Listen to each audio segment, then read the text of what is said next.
Okay, well, welcome to chapters 8 through 10 of our Mechanical Systems Handbook.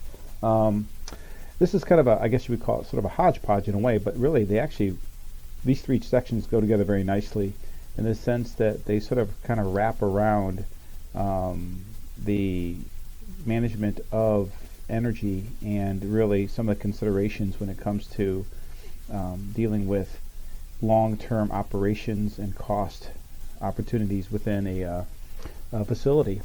But we're going to have these three sections, which really covers energy management, alternatives, and maintenance. I think that, again, this section here is another one of those sections where this information is extremely valuable, and there are competencies in here and skills in here and in this week in this section that, again, another one of those that'll set you apart or move you forward fast as far as awareness of opportunities that you have as a healthcare facilities professional. I can tell you right now, it seemed to me that this is one of those things that came later in my career and was still developing it as I left the industry.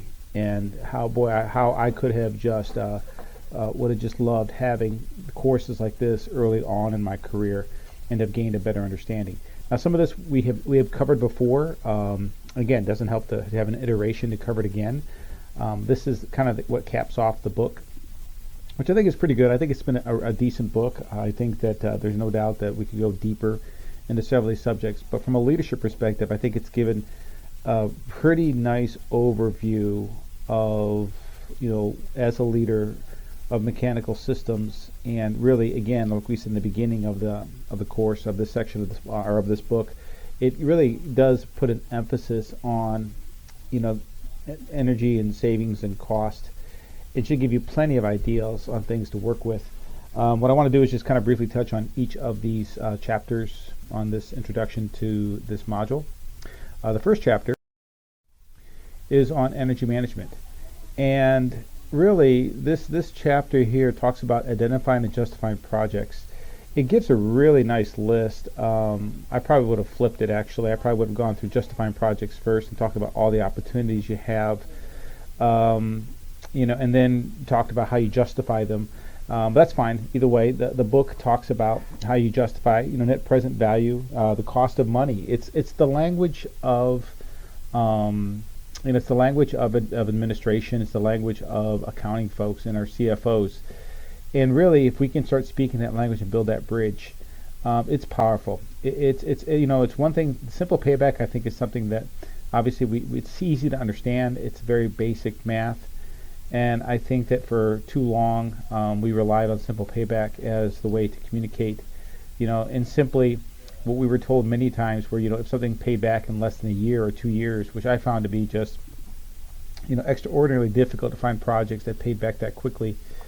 However, that being said, I think that if we can use multiple tools to justify our projects, and then especially in these times right now, because folks are really looking for savings, and again, as we've said before, energy is just a great opportunity for year after year after year cost reductions.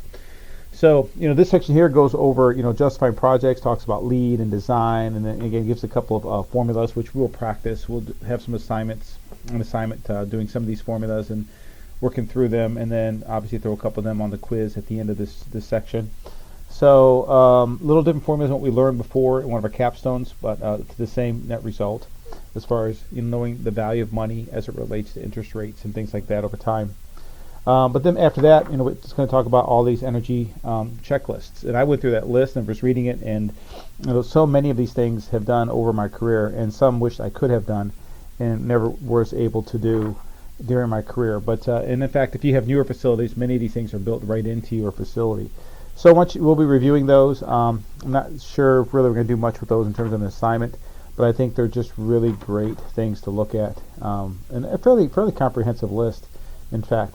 Although, something I'll add there, and we've talked about this, and I'll bring this up probably time and again in different courses, is that the way technology is changing.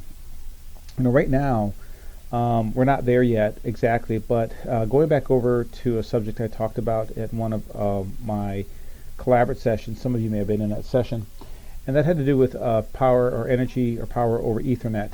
And The idea that if you can take and you can drive 50 watts of power over an Ethernet cable or regular, computer jack like that, you have the ability to control much.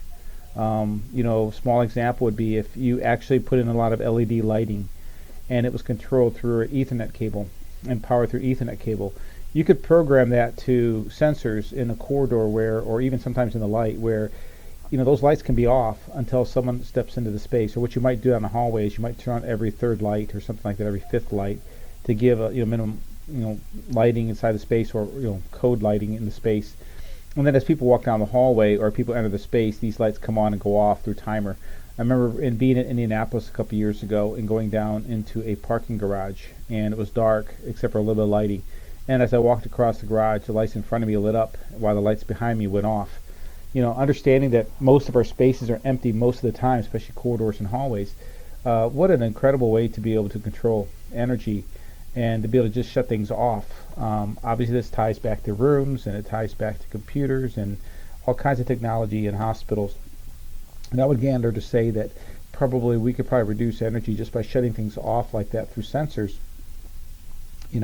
especially if they're tied to, Ethernet, because it doesn't require, it's much simpler to do when it's through Ethernet. The technology, the interfaces, you don't need relays. It's all digital logic control or computer controlled. So, this is where I think things are going. I think that's the next evolution for us for energy savings. I didn't obviously see that a lot on these lists, but we've done lighting as far as retrofits, but I think really shutting things off. We talk an awful lot sometimes about the idea of having users shut things off, which is typically not always that practical. But shutting things off like that is something that's really real now. The technology is there. It's just getting the projects justified and getting them done. So maybe you can do something like that in small spaces to show the value. But anyway, it's coming, and it's right here, and it's pretty much right now. And we're on the next edge of energy reductions for our facilities. Next chapter is chapter 9. In chapter 9, and you are going to do an assignment here. I'm going to have you pick one of these two and do a summary, either on cogeneration or thermal storage. Both are very, they're in some ways they're I think thermal storage has been around a while. One of the challenges with thermal storage is its rates. If you live in a place where they do have scalable rates at night, and you can see a great reduction in the cost of electricity, or you're in high electric, and where electric is expensive, then this thermal storage is a real good opportunity for many facilities. However, if you're in a place where it's not stratified for rates and energy is relatively cheap, like coal country, those parts of the country, then really it's hard to find the value in thermal storage. Especially to find the space and the maintenance and things like that. But it continues to be a strong possibility for folks. Cogeneration for me is something that I don't know. It's a little sexier because the microturbines, which you're going to study a little bit, have evolved to the point of being not just theoretical, but they really are working. And you'll see a little case study here at a wastewater facility that really opened my eyes to how far it's come. I was excited about microturbines on a smaller scale years ago because in researching them, you can use them for residential applications where you can use one microturbine running on natural gas, and it could operate up to 4 homes pretty easily, and at a much lower cost. Plus, you can capture the heat and the reheat for hot water and so on and so forth. So it's kind of a cool idea. But in most applications today, you don't see microturbines. You see cogeneration on a larger scale. You have megawatt generators that are supplying energy to a campus, and then they're feeding that energy back onto the grid that they're not using, and getting paid for that energy. And I kind of go back and forth on that because the stranded cost of those generators and maintenance and operations and actually really I worry a little bit sometimes about the core competency of a facility. We're spending more time thinking about generating and maintaining almost like another business inside of a hospital. I think that's the challenge I run into with large scale cogeneration. But On small scale cogeneration, I think that time has come, and I think that we're much closer now to having this as a viable solution for different applications, especially for folks that are kind of rural. A nice thing about cogeneration as well is that you get sort of a built-in emergency system through cogeneration, which is for us in facilities. That's a very, very, very nice thing to have, especially if you can make it like dual fuel or something like that. So, but you're gonna study these two. Again, I think they're both neat technologies. They definitely have their place.